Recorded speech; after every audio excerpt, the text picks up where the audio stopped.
G'day guys, welcome back to another progress update of our second story edition out at West Croydon. So last episode we left here was at the timber frame and I said we we're going to put on the roof and the external cladding. A little bit's happened since then. We've probably gone a little bit further than intended, but inside, so all the plaster work's happened, flooring's down. We'll take you for a bit of a walk around and we'll show you what's been happening.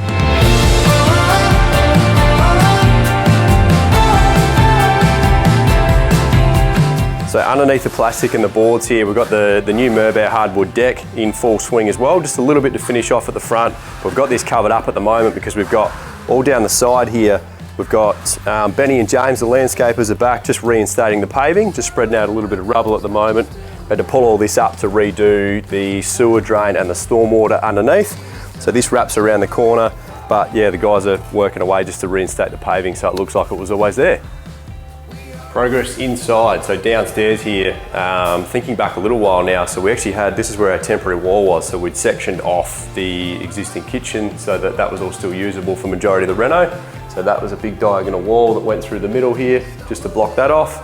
That's all down now obviously because all the work is still happening down here, so the guys are about halfway through with the floor, just put a little bit extra leveler down this morning just to be able to carry on with the new flooring. Will flow through into the kitchen area. So this just had old parquetry floor on it before that we've pulled up to be able to then flow all the new floor through into here. So once the new floor's down, we'll put all the kitchen kickers back on, put the cooktop back in, good to go.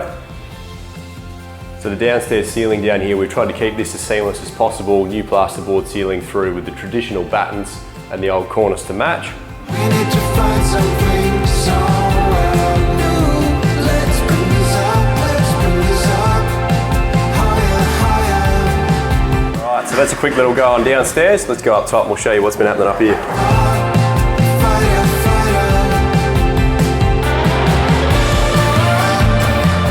So up top, this is a huge transformation compared to the last video. So painting works, everything's done up here. We've got our nice roasted sleeper cladding feature wall on the back here. The guys are just finishing up the last of the trims in the doorways, ready for carpet next week. Otherwise, all the floating floors all done, and we have the builders cleaners coming on Monday. So the bathroom's all complete, the tiling, full height tiles in here. The plumbers came early last week. All the sanitary fixtures are all fitted off now, vanity in the corner, and our semi-frameless shower screen. We need to find something somewhere new. Let's bring this up higher, higher. You will go far.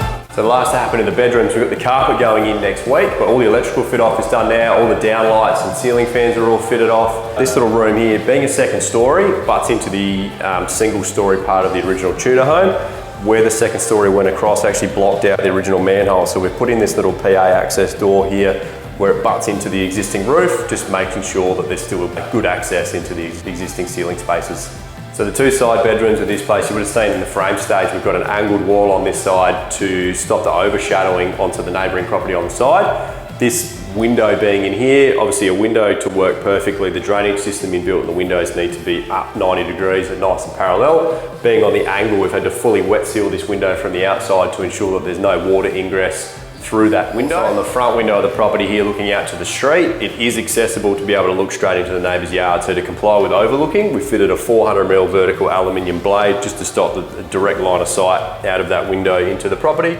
Well, there's a quick update on the progress of this project. As you can see, we're fast approaching the finish line on this one. We look forward to showing you the finished product soon.